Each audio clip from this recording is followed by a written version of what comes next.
escolhi um tema e eu quero conversar com vocês sobre esse assunto. O texto básico que eu vou usar nas 3 ministrações é Efésios 5, 25. Efésios capítulo 5. Nós vamos ler aí até do 24 até o 25, melhor dizendo. Efésios capítulo 5.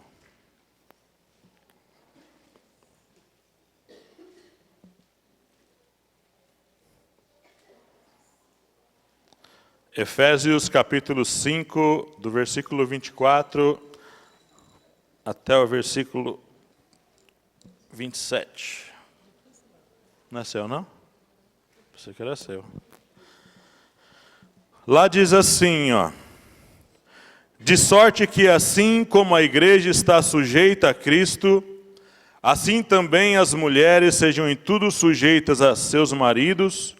Vós, maridos, amai vossas mulheres, como também Cristo amou a igreja e a si mesmo se entregou por ela, para a santificar, purificando-a com a lavagem da água pela palavra, para apresentar a si mesmo igreja gloriosa, sem mácula, nem ruga, nem coisa semelhante, mas santa e irrepreensível. Vamos orar? Louvamos a Ti, ó Deus, nessa manhã, nós Te glorificamos por tudo o que já aconteceu nesse lugar. Pai, em nome de Jesus, a palavra é Sua, Senhor. Pai, nós somos povo Seu, Pai querido, comprado por um alto preço, meu Deus. Pai, em nome de Jesus, Pai querido, que não seja eu a falar, mas que o Espírito Santo do Senhor me instrua, Senhor, me convença, me ensine, usa os meus lábios, usa o entendimento que o Senhor me deu, Pai querido, para instruir o Teu povo nessa manhã. Pai, em nome de Jesus, a Sua palavra é rica, é poderosa, a Sua palavra, meu Deus, transforma, ela instrui, ela corrige, Senhor. E eu peço, meu Deus, ensina-nos a cada dia mais a Sua palavra, em nome de Jesus. Amém. Irmãos, eu quero usar dessa palavra para, assim, usar esse estilo de pregar, mas eu quero, assim, aprender e ensinar algumas coisas. Por exemplo, esse texto aqui escrito à igreja de Éfeso. Paulo comparando a igreja com a esposa, comparando a relação de Cristo com a igreja, como de um marido e uma mulher. A história que Deus construiu desde o início, como eu tenho falado para as pessoas que vão se batizar, um dia o homem caiu, lá em Adão o homem caiu, todos caíram. Quando Adão caiu, todos caíram juntos. Todos nós nos tornamos pecadores por causa de Adão. No Velho Testamento, a gente nota, lá no Velho Testamento, quero dar assim fazer uma introdução antes de entrar no tema.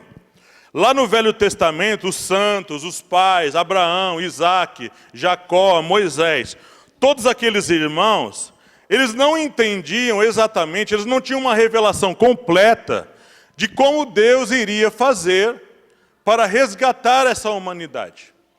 Todos eles achavam, depois de Abraão, quando a lei veio, todos eles achavam que era mediante guarda de lei que o homem ia ser salvo e justificado no final. Todo mundo deveria de ser uma espécie de prosélito do judaísmo. Todo mundo deveria ser um tipo de judeu. Eles acreditavam isso. Antes disso, eles achavam que deveria de andar nas pisadas de Abraão. Então o que acontece? A gente nota que Deus selou uma promessa. Isso está lá em Gênesis, eu vou ler aqui, você pode anotar o texto para a gente poder ganhar tempo. Lá em Gênesis 17, do 1 ao 8, está escrito assim. Depois você anota, depois você lê lá, eu vou ler aqui. Gênesis 17, do 1 ao 8. Sendo, pois, Abrão da idade de 99 anos, apareceu o Senhor a Abrão e disse-lhe: Eu sou o Deus Todo-Poderoso, anda em minha presença e sê perfeito, e porei o meu conserto entre mim e ti, e te multiplicarei grandissimamente. Então caiu Abrão sobre o seu rosto, e falou Deus com ele, dizendo: Quanto a mim, eis o meu concerto contigo e serás o pai de uma multidão de nações. E não se chamará mais o teu nome Abrão, que significa pai da altura, mas Abraão, que significa pai de uma multidão, será o teu nome. Porque por pai da multidão de nações te tenho posto, e te farei frutificar grandissimamente, e de ti farei nações, e reis sairão de ti. E estabelecerei o meu concerto entre mim e ti, e a tua semente depois de ti, em suas gerações, por concerto perpétuo, para te ser a ti por Deus, e a tua semente depois de ti. E te darei a ti e a tua semente depois de ti a terra de tuas peregrinações, toda a terra de Canaã em perpétua possessão, e ser-lhes-ei o seu Deus. O povo achou que tudo isso se cumpriria somente na vida dos judeus. Quando Jesus vem, irmãos queridos, quando Jesus vem, é claro, eles não iriam aceitar. Eles não aceitaram Jesus. Eles achavam que tudo deveria se cumprir na vida deles. A gente nota que Deus deu pequenos lampejos no Velho Testamento de que Ele iria resgatar muitas nações. Diz que farei de ti pai de muitas nações. Deus está falando aqui muitos países. Muita gente ia ser incluída. E lá no Novo Testamento, Paulo tem esse entendimento de onde iria se cumprir essa promessa. Eu vou chegar no meu tema. Eu estou fazendo aqui uma introdução da mensagem. Lá em Gálatas 3, 14, 15 e 16, você anota aí, depois você lê. Gálatas 3, do verso 14 ao 16, Paulo, tendo entendimento dessa promessa dada a Abraão, ele fala assim: para que a bênção de Abraão chegasse aos gentios. Aos gentios. Gentio é todo aquele povo que não pertence à raiz de judeu. Todo aquele que não é judeu, é gentio. Para que a bênção de Abraão chegasse aos gentios, por Jesus Cristo, e para que pela fé nós recebamos a promessa do Espírito. Irmãos, como homem falo, se o testamento de um homem for confirmado, ninguém o anula, nem o acrescenta. Ora, as promessas foram feitas a Abraão e a sua posteridade. Não diz, e as suas posteridades, como falando de muitas, mas como de uma só, e a tua posteridade, que é Cristo. Aí eu vou entrar no que eu quero falar aqui com vocês. As coisas foram sendo trabalhadas por Deus de uma maneira que Ele incluísse na igreja dois povos, gentios e judeus. Gentios e judeus. A igreja agora, a igreja de Cristo, a promessa de Abraão se cumpriria em Cristo. E em Cristo ia se formar o quê? A igreja. A igreja. A igreja, irmãos queridos. E a gente nota uma coisa. Mateus 16, 18 diz assim: pois também eu te digo que tu és Pedro, e sobre esta pedra edificarei a minha igreja, e as portas do inferno não prevalecerão contra ela. Jesus não falou, edificarei, sabe, isso ou aquilo. Eu quero falar uma coisa aqui que talvez vocês não saibam. O termo igreja já era um termo usado, irmãos. Existia uma Bíblia, lá no tempo do Velho Testamento, que foi feita por 70 judeus piedosos, lá na cidade de Alexandria. O nome dessa Bíblia é Septuaginta. Lá na Septuaginta você encontra a palavra igreja. Essa Bíblia é escrita em grego. O que significava igreja? Não é só tirados para fora. Igreja é reunião ou assembleia de um povo chamado. Isso significa igreja. Jesus fala assim, eu edificarei a minha igreja. Ele não vai falar assim, ele está falando aqui de uma outra coisa. Ele está falando, minha igreja. Essa igreja seria de propriedade particular. Essa igreja seria de uma função particular. Essa igreja seria de um propósito particular. Essa igreja teria nela um poder particular. Jesus falando aqui que as portas do inferno não vão prevalecer contra esta igreja, que eu vou edificar. E eu quero falar em 3 domingos, hoje eu vou falar sobre o primeiro aspecto. Eu vou falar sobre 3 aspectos da igreja gloriosa. 3 aspectos. Hoje eu vou falar sobre o primeiro. E está lá, se você agora quiser abrir, está lá em Efésios capítulo 2. Efésios capítulo 2. O primeiro aspecto é corpo vivo de Cristo. Corpo vivo de Cristo.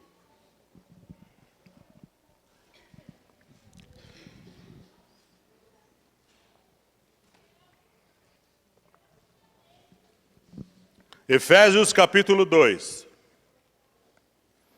Olha só o que a vinda de Cristo produziu numa sociedade que não tinha mais isso. Não tinha. Efésios capítulo 2, a partir do versículo 1.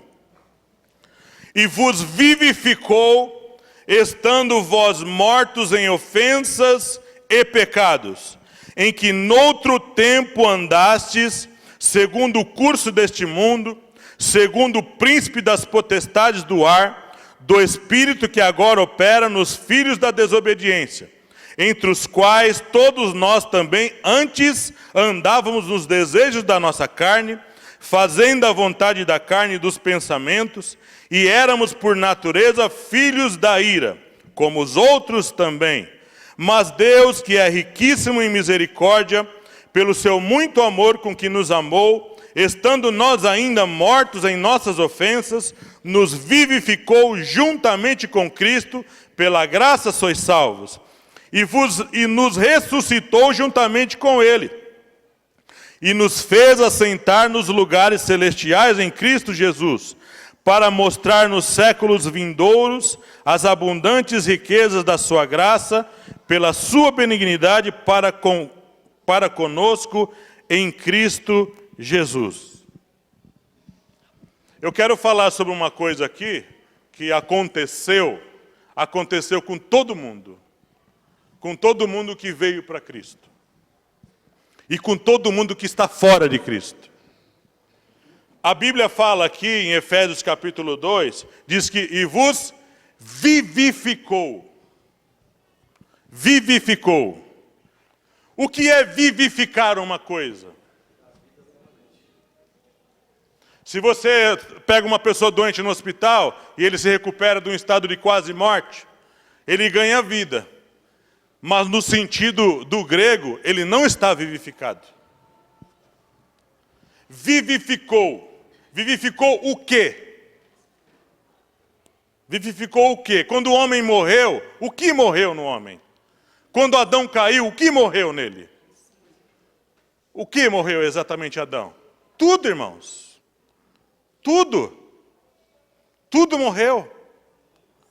Desde os seus órgãos internos e externos, alma, corpo, espírito, tudo morreu. O pecado trouxe morte para tudo. Vos vivificou, aqui, aí ele fala do estado que todos os homens estavam. Para a igreja ser uma igreja viva, para uma pessoa ser parte da igreja viva, ele precisa estar primeiro vivificado. Como essa pessoa estava? Mortos em ofensas e pecados. Todo mundo estava assim. Morto em ofensas e pecados. E ele diz no plural, ofensas e pecados. Tudo.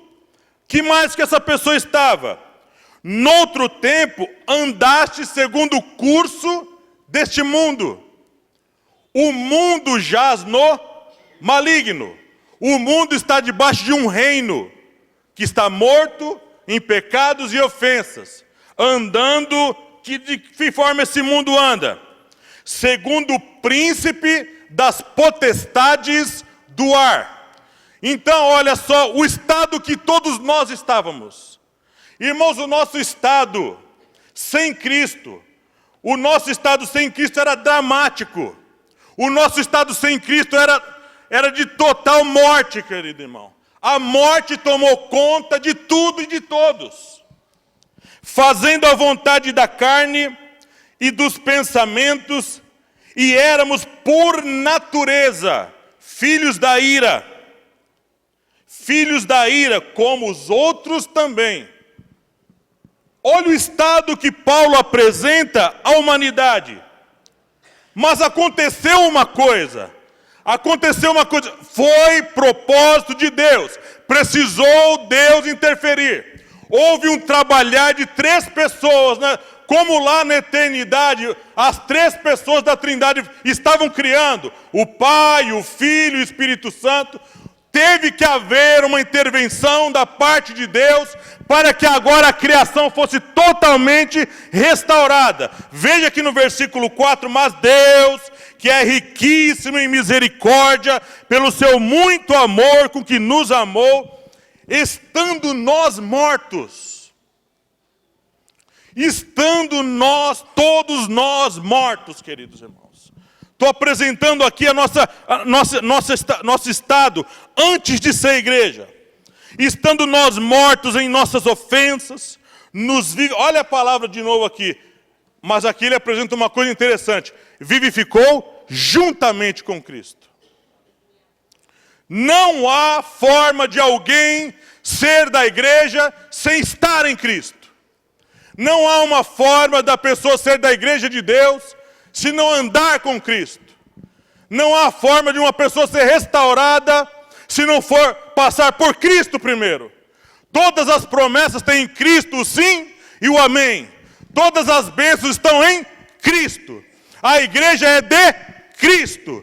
Quem é que vai retornar lá no final? Jesus Cristo, com os seus anjos. Quem é que vai reinar na cidade santa? Jesus Cristo. A quem Deus deu todo o poder e todo o juízo? A Jesus Cristo, irmão querido. Todo o poder está em Cristo, irmão querido. Todo o poder foi dado a Cristo Jesus. Todo o reinado está dado a Cristo, irmão. Toda a plenitude foi do agrado do Pai, que habitasse em Cristo Jesus, irmão querido. Cristo é o centro do universo. Cristo é o centro da igreja. Cristo é o centro da Bíblia. Cristo é o centro de tudo, irmão querido. De tudo. Então aqui, ele nos vivificou juntamente com Cristo. É uma coisa interessante que quem pediu isso? Quem foi pedir a Deus isso? Qual o propósito disso? Quem tinha mérito? Quem tinha alguma coisa a oferecer? Ninguém, querido irmão. Ninguém. O estado nosso era tenebroso, era terrível, destrutivo, destruidor. O nosso estado não era nada bom. As nossas boas obras não prestavam. A nossa vida sem Cristo, irmão querido. A nossa vida sem Cristo não vale nada. As nossas palavras sem Cristo não valem nada. Tudo que fizermos fora de Cristo pode ter algum peso para o homem. Mas em Cristo nada valem, queridos irmãos. Sem mim, nada podeis fazer. Aí, como a igreja agora é um organismo vivo, é necessário que exista a presença de uma palavra viva, para vivificar isso que está morto. Aí, nesse aspecto, entre Hebreus, capítulo 4, versículo 12. Se você quiser abrir lá.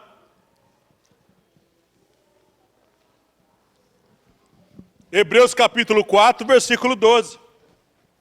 Olha onde a morte chegou e olha onde a palavra entra. Hebreus, capítulo 4, versículo 12.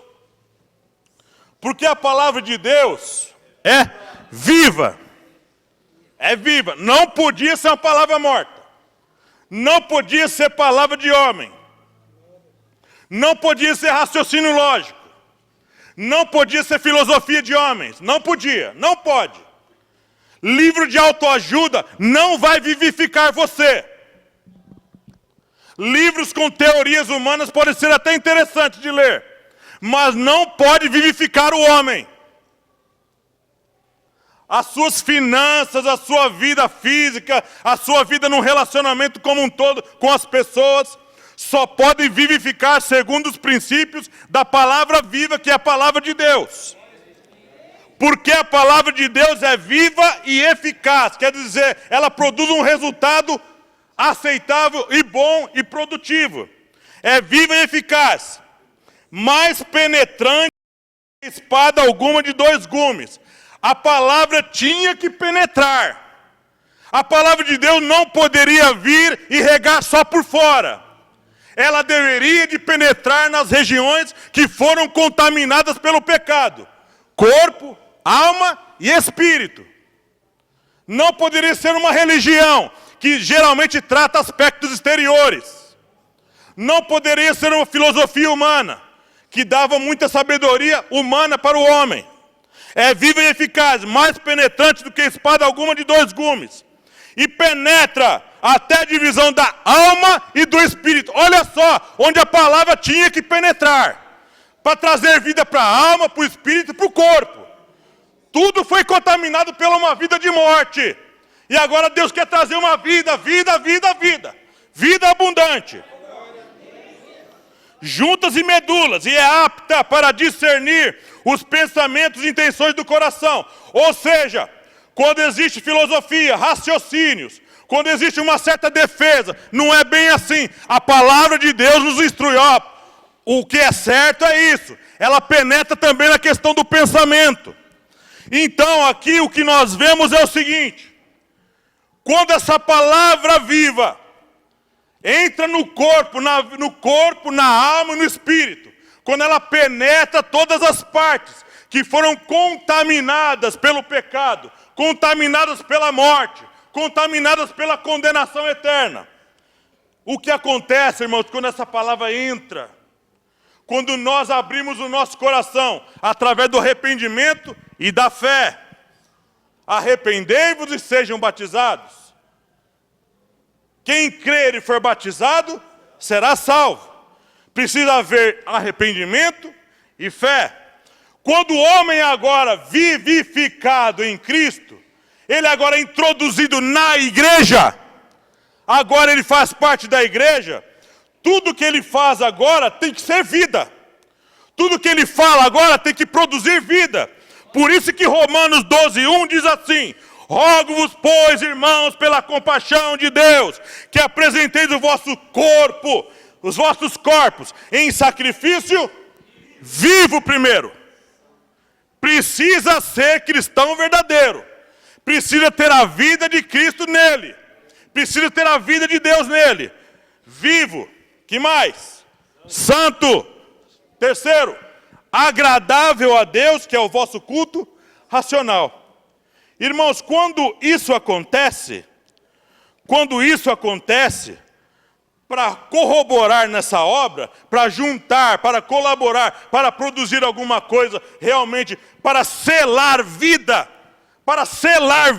num corpo assim, o que Deus fez? Romanos 8:2. Romanos 8, porque a lei do Espírito de vida em Cristo Jesus me livrou da lei do pecado e da morte. Quando o pecado entrou lá no Éden, uma lei entrou junto, 2 leis, pecado e morte. Todo homem morre e todo homem é pecador. É lei isso. Ninguém mais conseguir quebrar essa lei. Era necessário alguém vir e introduzir uma outra lei, do Espírito e vida. Aí em Efésios 1:13, em quem também vós estáis, depois que ouvistes a palavra da verdade, o evangelho da vossa salvação, e tendo nele também crido, fostes selados com o Espírito Santo da promessa. Agora vamos pensar nesse aspecto aqui agora. O corpo morreu, a alma morreu, o espírito do homem morreu. O homem agora era um depósito de morte, um depósito de sofrimento.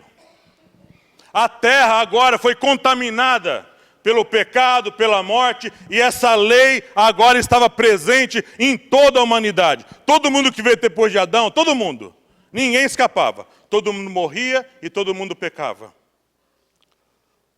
Era necessário agora, e Deus já fez isso antes da fundação do mundo. Era necessário agora vir alguém e trazer vida a isso que só produzia morte. O homem se arrependia. O homem no Velho Testamento, ele cumpria as ordenanças, mas a promessa não tinha selo. O homem do Velho Testamento não tinha a presença do Espírito nele. O Espírito Santo vinha em medidas, falava através dos profetas, dos homens de Deus, mas ele não habitava. No Velho Testamento, não. A promessa foi dada à tua posteridade, como nós lemos lá, foi dada a Abraão. Quando Jesus vem, ele precisava ser o primeiro de tudo, para que em tudo ele tenha a preeminência. Ele precisava ser o primeiro em tudo. Jesus, então, ele é o primeiro a receber o Espírito Santo, não é? Ele recebe o Espírito Santo. O Espírito Santo vem e habita agora em Jesus. A igreja agora ia ser formada por pessoas gentias e judeus. Agora Deus não viria mais como no Velho Testamento e andar esporadicamente no homem. Deus agora ia fazer uma coisa diferente. Isso ninguém entendia. Ninguém entendia isso. Agora o Espírito Santo vem e entra agora no homem. Agora, cada homem é uma morada de Deus. Cada mulher uma morada de Deus. Cada criança que crê, que se arrepende, é uma morada de Deus. Agora cada mente é uma morada de Deus. Por que o Espírito Santo tinha que vir selar isso? O Espírito Santo agora ia ser o condutor, o paracletos, o que ensina, o que conduz, o que defende, o que fala. Como diz esse cântico que vocês cantaram agora, essa parte final que vocês falaram, me envolva com tua glória e poder, né? Tua majestade é real, tua voz ecoa em meu ser. Tua voz ecoa em meu ser. Agora, não era necessário, como no Velho Testamento, eu ir procurar a ajuda de um profeta que fala a palavra de Deus. Não. Agora o Espírito Santo, na nova aliança, no Novo Testamento, no novo pacto, no novo concerto, agora Deus forma um corpo de pessoas, ia colocar dentro da sua igreja, a minha igreja, e para selar a propriedade, selar e confirmar que essa igreja pertence a Ele, o que Deus fez? Agora nós vamos morar neles. O texto que nós lemos, e vos, olha o verbo, vos vivificou, vos.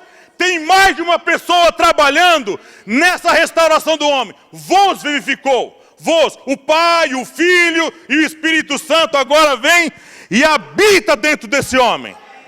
Agora veio Deus e entrou no Gilmar, entrou no pastor Marcelo, entrou na Honorinda. Agora, quando nós cremos de verdade, que nós realmente nos arrependemos de verdade, Deus vem e vai selando, ó. Deus vai selando, irmãos, vai selando.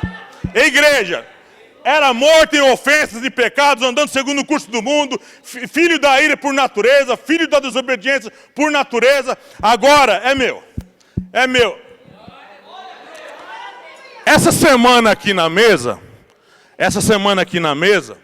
houve uma discussão teológica que o negócio fervilhou, né? Fermentou um pouco.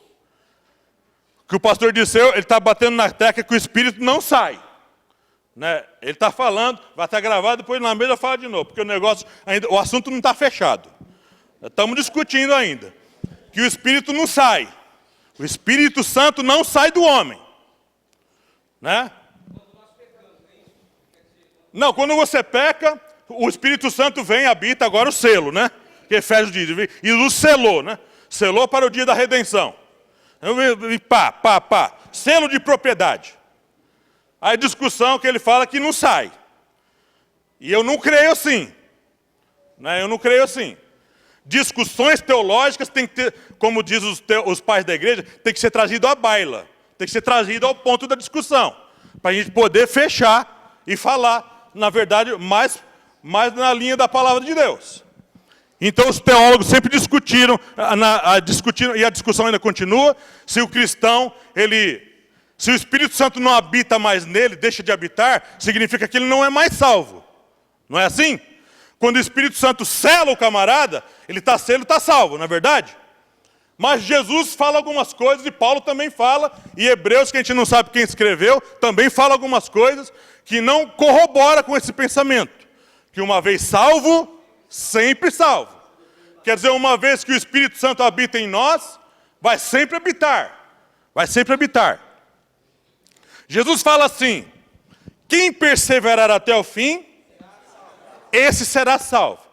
Temos que não ser... Eu estou falando aqui que tem a ver com o assunto que eu estou falando. A gente tem que falar e ver o sentido do texto. Jesus está falando ali no sentido lá de grande tribulação. Aquele que perseverar até o fim será salvo. Ele fala nesse contexto lá do final, lá quando eu já expliquei para vocês na escatologia. Ele fala isso lá no final, certo? Mas Hebreus também fala sobre um grupo de pessoas, que eles são os apóstatas. Apóstatas, que vem da palavra apostasia, do grego apostatel, que significa afastar-se conscientemente de um pensamento, de uma crença, de uma fé. Isso é apostasia. Quem é o apóstata? Segundo Hebreus capítulo 6. Segundo Hebreus capítulo 6, capítulo 5. Ali em Hebreus, ele vem construindo a doutrina a partir do capítulo 3. E no capítulo 6, ele fecha o assunto e entra em outro aspecto. Ali no capítulo 6, ele fala que é impossível... Vamos lá no texto, é melhor, né? Me empresta a sua Bíblia, que eu não trouxe a minha. Isso. Hebreus 6. Depois eu vou continuar aqui, que eu quero fechar essa parte. Hebreus capítulo 6, versículo 4. Né? Diz assim, pelo que deixando os rudimentos da doutrina de Cristo, prossigamos até a perfeição, não lançando de novo o fundamento do arrependimento de obras mortas, e de fé em Deus, e da doutrina dos batismos, e da imposição das mãos, e da ressurreição dos mortos, e do juízo eterno. Doutrinas básicas para todo crente aprender. Isto faremos, se Deus o permitir. Capítulo 6, agora estou no versículo 4. Porque é impossível que os que já uma vez foram iluminados, provaram o dom celestial, e se fizeram participantes do Espírito Santo, foram selados. Foram selados. Esse é o sentido. E provaram a boa palavra de Deus e as virtudes do século futuro, e recaíram.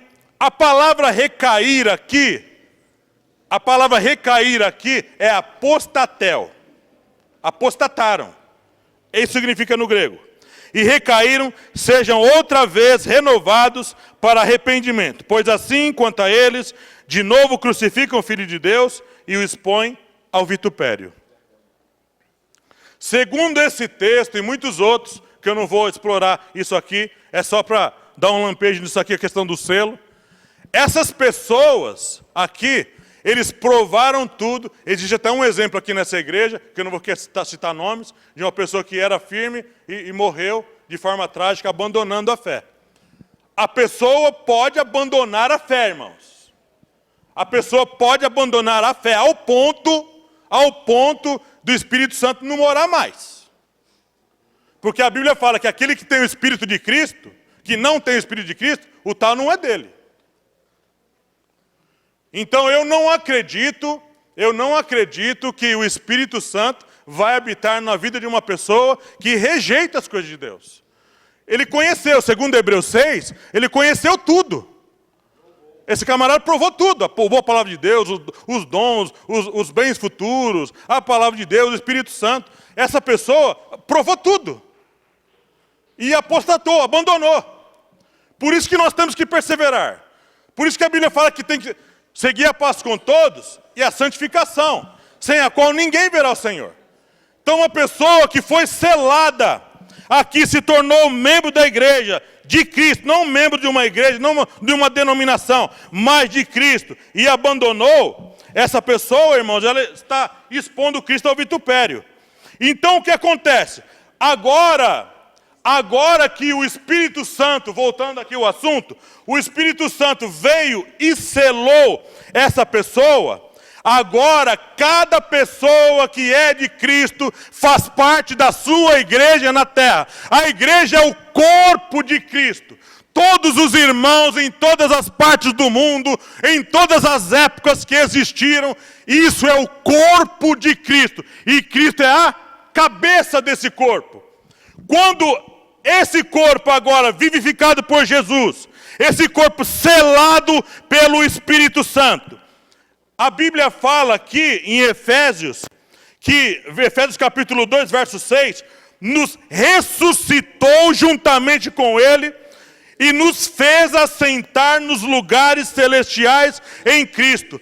O sentido do texto, irmão, que em vida, como crente, como membro da igreja, nós já fazemos usufruto de algumas coisas que nós não conseguimos ver. Quando nós somos membros da igreja de Cristo, quando o Espírito Santo habita em nós, como fomos vivificados no corpo, na alma e no espírito, irmãos, nós, como diz o pastor Shed, nós já podemos participar de uma coisa que Hebreus fala assim, ó, Hebreus capítulo 12, mas chegastes ao monte de Sião e à cidade do Deus vivo, a Jerusalém celestial e aos muitos milhares de anjos, a universal assembleia e a igreja dos primogênitos que estão escritos nos céus, e a Deus, o juiz de todos, e aos espíritos dos justos aperfeiçoados, e a Jesus, o mediador de uma nova aliança, e ao sangue da aspersão que fala melhor do que o de Abel. Irmãos,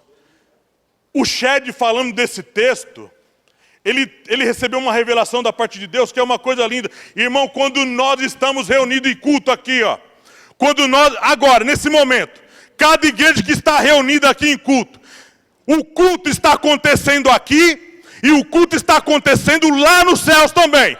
Quando nós estamos aqui cultuando aqui, irmão querido, isso é uma coisa, irmãos, esse texto de Hebreus, aqui nós chegamos à cidade santa. Pela fé nós já fomos ressuscitados, nós já fomos vivificados. Nessa hora que nós estamos aqui cultuando a Deus, tem milhares de anjos cultuando, tem os santos lá aperfeiçoados cultuando também. Os 24 anciãos estão presentes nesse culto aqui. Eu não estou vendo, mas eles estão, irmão querido.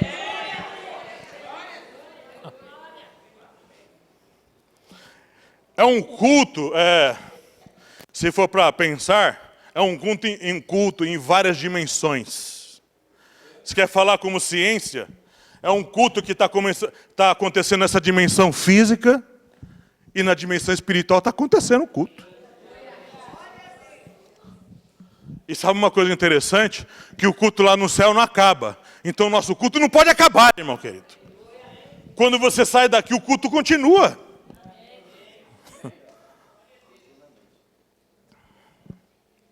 Sabe uma coisa interessante? Por isso, irmão, que a igreja é tão atacada. Por isso que a igreja é tão perseguida. Por isso que o mundo não colabora com você. Por isso que o sistema não está ao seu favor, irmão. Você não é mais desse mundo, irmão. Eu não sou mais desse mundo, irmão querido. Você não é mais desse mundo, Paulo. Você não é mais desse mundo. Vocês não são mais desse mundo, irmão querido. Nós não somos mais desse mundo, irmã Ruth. Nós não temos mais parte nesta vida. Nós agora, irmãos, somos igreja. Por isso, irmãos, que quando a igreja se reúne, por isso que onde o Espírito Santo está, irmãos, quando nós entendemos que somos igreja, que entramos na igreja do Deus vivo, nós não precisamos mais ficar pedindo para o Espírito Santo vir, porque já veio. Nós não precisamos mais ficar pedindo, Deus, vem me consolar, porque o Consolador já está dentro de você, querido irmão. Por isso que quando os santos estão reunidos, em qualquer lugar, 2 ou 3 ou 4, não precisa de muita gente. Existe um rimbombar de vida, irmão querido. Por isso que toda obra das trevas precisa ir embora. Quando a presença do Espírito está nesse organismo vivo, que é a igreja de Deus, a igreja de Deus sempre vai ser atacada pelas trevas. Os crentes, os verdadeiros crentes, sempre vão ser atacados pelas trevas. Sempre, irmão querido. Sempre, sempre, sempre. E quando nós nos reunimos, a morte tem que sair. O reino de morte não pode ter mais espaço. Frieza, doenças, incredulidade, vidas perdidas, demônios, não pode ter mais espaço na nossa vida. E sabe onde isso se tornou vivo e real? Na igreja do início. Na igreja do início, irmão. Todo mundo entendia aquilo. Todo mundo entendia que o Espírito Santo é que tomava as rédeas. Que Deus estava na frente de tudo e de todos. Então eles iam para cima mesmo. Com vontade, com gosto. Há um mês atrás, entrou um jovem ali na Avenida Vereador Jardiniz. Ele entrou no carro, eu peguei ele lá. E esse jovem que estava saindo do Banco Itaú, ele entrou no carro, sentou atrás. Eu falei, oi, tudo bom? Como eu trato todas as pessoas. Tudo bem, como vai? Naquele tratamento inicial de uma pessoa que entra num carro de Uber. Não tá, as coisas não estão bem não para mim. Ele falando, tá tudo muito difícil. Eu preciso atingir muitas metas, né, e eu não estou conseguindo. Ele começou a falar, reclamar, falar muita coisa. Eu não sei, ele falou assim, só Deus para dar jeito na minha vida. E eu peguei e falei assim para ele, você acredita que Deus existe? Foi uma viagem que durou 15 minutos. E eu fui rápido e ligeiro no gatilho. Eu acredito sim. Você crê que numa simples oração, Deus pode mudar o curso de tudo? Porque Deus é o Deus da vida. Falei para ele. Eu acredito sim. Tem um texto na Bíblia, eu peguei e falei, citei 2 Samuel 22:33. Citei para ele. Deus é a minha fortaleza e a minha força. E Ele perfeitamente desembaraça o meu caminho. A palavra desembaraçar no hebraico ali é desatar os piores nós. Quem que já soltou pipa aqui? Já soltou pipa? Eu já soltei muito pipa. Eu corria atrás de pipa, eu era um maloqueiro, irmão. Eu ia atrás de pipa mesmo. A Dani sabe aí, eu entrava em cada canto para pôr atrás de pipa. Soltei pipa, joguei bolinha de gude, fiz tudo isso que a molecada fazia, eu fiz tudo isso aí. Andava descalço, com a havaiana na mão, correndo assim. Era um sarará, um birubiru. Hoje eu não tenho cabelo mais, meu cabelo é igual ao do birubiru, irmãos. Era igualzinho. O cerol. Passava um cerolzinho fininho, cerol fininho que era o cerol bom, né? Feito com lâmpada fluorescente. Eu sei, irmãos, eu entendo isso aí. Ao ver um mandadão, ou pipa, eu ia correr atrás e pegava. Era proibido, mas a molecada ainda faz. Apanhei. Levei muitas surras por causa disso aí. Aí, irmãos, o que aconteceu? Esse jovem, é um jovem, acho que devia ter uns 28 anos, esse rapaz. Eu falei para ele, você acredita que Deus pode mudar isso? E eu repeti, Deus é o Deus da vida. Igreja é um organismo vivo, irmãos. Morte não tem nada mais a ver com a gente, viu, irmãos queridos? Morte não tem nada mais a ver com a gente. Nós fazemos parte de um Deus vivo, de um Senhor vivo, que nos deu vida, irmão querido. Então, na sua palavra, tem vida, querido irmão. Quando você canta aqui, exala a vida. Quando você prega, exala a vida, irmão querido. E essa palavra, como diz aí, entre a divisão da alma e do espírito, ela entra mesmo.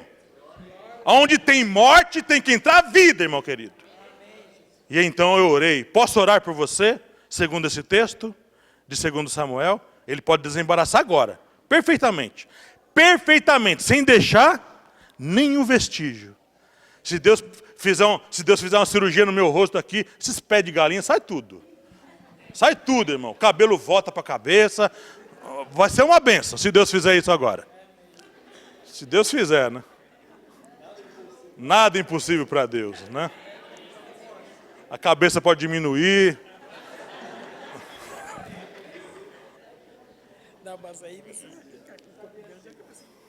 Um corpão desse com uma cabecinha não é também... Aí o que acontece, irmãos? Ele falou, o senhor pode orar sim. Ora, pode orar. E orei, irmãos. Dirigindo e orando pelo rapaz. A oração durou 2 minutos. Vou fazer uma oração lá de Salomão, né, irmão? Senhor, Deus, tremeu o céu e a terra, não. Eu orei, irmãos. Uma simples oração, feita por um homem simples como eu, produziu uma coisa tão poderosa na vida daquele jovem lá. Ele não parava de chorar. E agora, como eu tenho uma outra reunião, não paro de chorar. Saiu do carro chorando. E eu falei assim, abri o ouvido, Deus vai mudar a sua vida, homem. Falei para ele, mandei essa palavra para ele. Sabe por quê, irmãos? Onde você está, irmão querido? Você não é um vermezinho, não, irmão querido. E você quer saber mais? Você quer saber mais? Se Jesus é o cabeça desse corpo, se Jesus é o cabeça dessas pessoas vivificadas, seladas com o Espírito, se Ele é o cabeça, e Ele é o cabeça, Ele é o cabeça da igreja, então a mão tem que ter vida, irmão querido. O pé tem que ter vida. As pernas têm que ter vida, irmão querido. O peito tem que ter vida. O queixo tem que ter vida. As orelhas têm que ter vida. O nariz tem que ter vida. Os olhos têm que ter vida. Tudo em nós, até a partícula mais menor do nosso corpo, as células do nosso corpo, tudo agora tem vida, irmão querido. O Espírito Santo entrou em tudo agora. O Espírito Santo não entrou só na cabeça, entrou em tudo. Por fora, por dentro, no que a gente fala, no que a gente faz. 1 Coríntios 12, 22. Antes, os membros do corpo que parecem ser os mais fracos são necessários. Mateus 12, 20 diz assim, não esmagará a cana quebrada, não apagará o morrão ou pavio ou torcida que fumega, até que faça triunfar o juízo. E no seu nome, os gentios esperarão. Interessante Mateus frisar isso, né? Os gentios esperarão. Não diz os judeus esperarão. Gentios. Sabe aonde Deus trabalhou mais nessa vivificação da obra? Em nós, irmãos. Em nós. Em nós, queridos irmãos. Se você olhar hoje para a vida de um gentio, Eu passo muito ali na região da Paulista e eu vejo aqueles judeus saindo das sinagogas. Irmãos, eles se vestem com muitos aparatos externos bonitos. Mas, irmão, se não tem Cristo, não tem beleza nenhuma, irmão querido. Agora em Cristo, uma pessoa pobre, miserável, sem conhecimento, sem entendimento, uma pessoa que a sociedade fala assim, isso não presta mais para nada, é um bandido, um estuprador, um isso e aquilo. Se essa pessoa, irmão querido, se essa pessoa se render a Cristo de verdade, se o Espírito Santo vir morar dentro dessa pessoa de verdade, selar ele para o dia da redenção, irmão querido, essa pessoa vai virar uma potência, uma bomba nas mãos de Deus. Por isso que a palavra diz, poder e recebereis poder, dinamite, unção, graça, poder na vida dessa pessoa. E Deus vai pegar pessoas como eu, irmão querido, como eu, nascido lá na Bahia, no Remanso, lá no Nordeste. A cidade que eu nasci nem existe mais, irmão querido. Está debaixo do rio.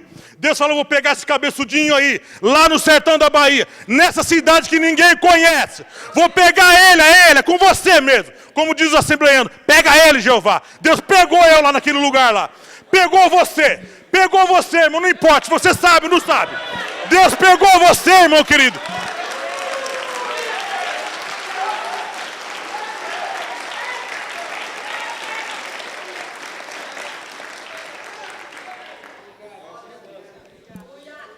Deus pegou o Rodrigo, que não gostava de estudar, né, Rodrigo?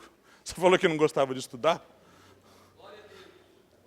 Deus pegou o Ricardo, que era pertencente a Gaviões da Fiel. Vai, Corinthians, hein? Deus pegou pessoas do interior, como o pastor Disseu.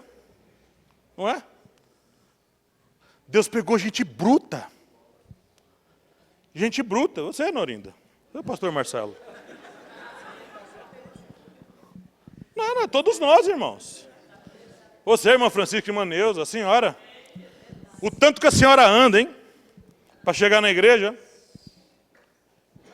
Esses dias, 6 horas da tarde, eu falei, não quero pegar mais corrida longa no final do dia. Aí, sem querer, eu apertei o botão. Aí, peguei uma corrida em Moema para Ribeirão Pires, irmãos. E aí eu peguei, glória a Deus, fui cheio e voltei vazio. Falei, Deus, por que você me trouxe para esse lugar? Deus, irmão, não vai explicar algumas coisas. Nem adianta pedir explicação, que não tem explicação, irmão. E lá no céu, irmão, lá na eternidade, na Nova Jerusalém, lá na eternidade, sabe o que vai ter muito lá, irmão? Vai ter um monte de gente que aqui na terra não era nada. Não era nada.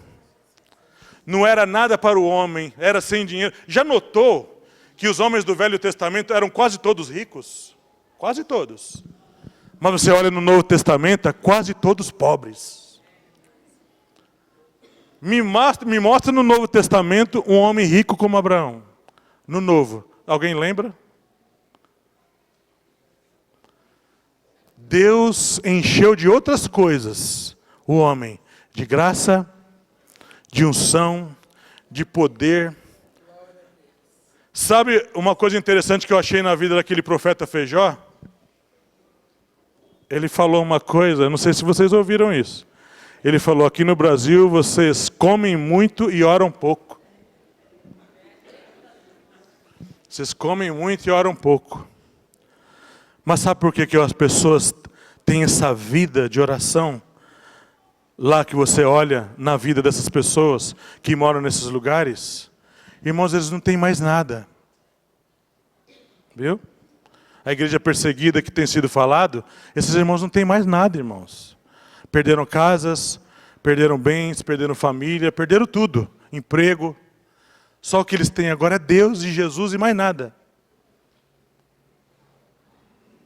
A igreja gloriosa, irmãos, esse é o primeiro aspecto, é um organismo vivo. A igreja gloriosa tem vida, onde parece que não tem nada. Por isso que é normal você ir numa favela, e eu vou em muitas com esse Uber, eu entro em muita favela, irmão. Já entrei em cada favela aí, Entrei num lugar aqui atrás do Menininha, do Jardim Ângela, um lugar chamado Jangadeiro. Favela do Jangadeiro. Irmão, aquilo parece uma fortaleza.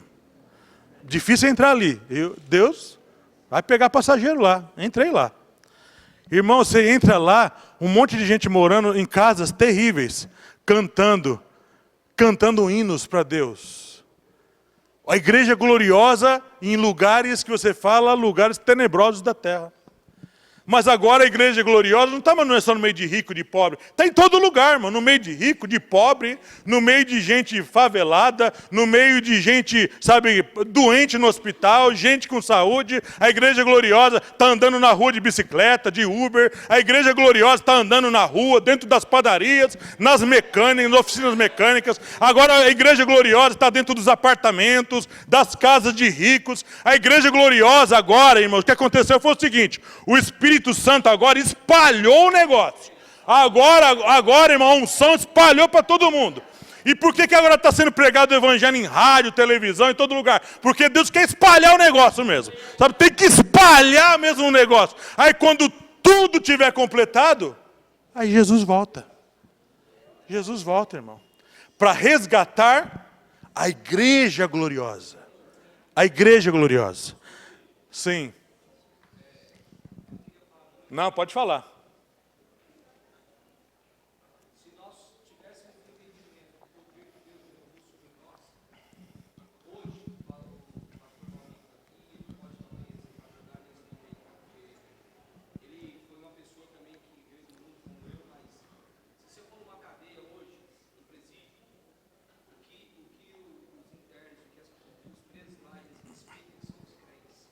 Se você entrar dentro de uma comunidade hoje, uma favela, se você for fazer um culto, aí normalmente quem estiver lá no comando lá de baixo, souber que você vai fazer um culto, eles mandam desligar os sons, para que o culto haja com respeito.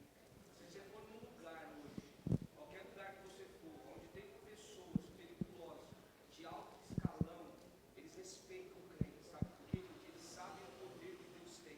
Porque a maioria dessas pessoas já viram com os seus olhos Deus fazer milagre. Então, se nós entendermos a gloriosa presença do Espírito dentro da igreja, que somos nós tínhamos uma atitude diferente diante de Cristo. É isso mesmo. A viver conforme a Bíblia manda a gente viver. É por isso que o pastor Valadão lá de Minas diz: eu tenho o que a Bíblia diz que eu tenho, eu faço o que a Bíblia diz que eu faço, e eu vivo o que a Bíblia diz que eu mando viver. É exatamente assim que nós deveríamos viver. É isso mesmo. É isso aí. Então, querido irmão, com essa primeira mensagem, eu vou encerrar aqui. Eu não quero mais que as mensagens minhas passem de 40 minutos. Essa até ter passado, né? Não quero mais. Né? Eu acredito que vocês entenderam esse primeiro ponto. Que a igreja é organismo vivo. Vivo. Não existe na terra nenhuma instituição como a igreja. Nenhuma, irmãos. Nenhuma. A igreja do Deus vivo, que é o corpo de Cristo. É o corpo de Cristo na terra. Então, baseado nisso, irmão, sabe, você tendo esse entendimento aí no seu coração, irmão, quando você precisar de alguma coisa, ajoelhe e ora. Você está passando alguma enfermidade, algum problema? Não que eu não posso mais pedir oração, não é nada disso. Pode pedir oração. Mas você tem lá onde você mora poder, você tem alguém habitando dentro de você e tem alguém te ouvindo. E na hora oportuna Deus vai atender. Não é? Na hora oportuna. Às vezes é rápido o atendimento. Às vezes demora um pouco. E às vezes Deus fala que não vai atender. Né? Então, querido irmão, fique feliz por ser da igreja de Cristo. Irmão, seja uma pessoa mais feliz, irmão. Ah, mas na minha igreja não tem isso. Não importa, irmão, você é da igreja do Deus vivo. Sabe, os irmãos do louvor, os irmãos que pregam, todos que participam do ministério, sabe que na hora que você está cultuando lá, tocando o seu instrumento, irmão, tem uma pancada de anjos tocando também. Tem muito anjo tocando, irmão. Tem muito anjo cantando. É interessante que aquele texto de Salmo diz que o anjo do Senhor acampa-se, né? Ao redor dos que o temem. Então ali tem um anjo baseando-se nessa lógica. Tem um anjo ali com o Rodrigo agora. Tem mais um anjo lá com o William. Tem mais um anjo com o Ricardo, com a Dani. Aqui tem 2. Né? Num casal, na vida do casal tem 2 anjos, né? Seguindo essa lógica, né? Deus faz como quer, mas usando esse entendimento raso que eu estou tendo aqui nesse momento. Então aqui, os irmãos que estão lá atrás aí, ó, tiver 10, tem 10 anjos lá atrás, lá, ó. Tem 10 anjos lá atrás. E na hora do culto, na hora que o povo se reúne para cultuar a Deus, irmão, Jesus. Aí, irmão, nessa hora, aí segundo o texto de Hebreus, todo mundo está reunido num foco. Adorar aquele que está sentado no trono. E ao Cordeiro. E é uma coisa interessante que Apocalipse 5 diz que os 24 anciãos, né? Diz que os anjos, anjos, querubins, serafins, todo mundo ali, arcanjo, todo mundo está reunido ali para adorar o que está sentado no trono e ao Cordeiro. E ao Cordeiro lá no céu, todo mundo agora sentado, adorando e dirigindo louvores a Deus. Se eu tiver esse entendimento, mesmo passando luta, irmão, que todo mundo passa, viu? Mesmo passando por tudo isso, irmão, se a gente estiver concentrado nesse pensamento, irmão, naquele momento lá, é vida para lá e vida voltando. É vida e contando com vida, irmão. É um jorrar de vida.